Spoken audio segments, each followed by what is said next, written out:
The Legion Mortis Dreadnought.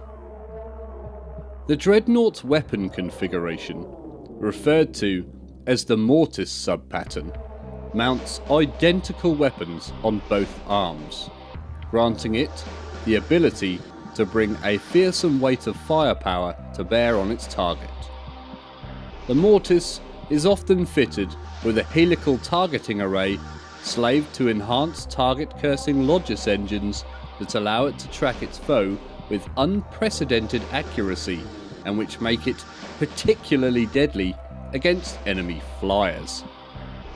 Initially, the majority of Mortis sub-pattern dreadnoughts were of the Contemptor type, but as the Castroferum patterns, the Mark IV and the Mark V dreadnoughts have entered service in increasing numbers, this sub-pattern has been pressed into the anti-air role across all of the war zones of the Imperial.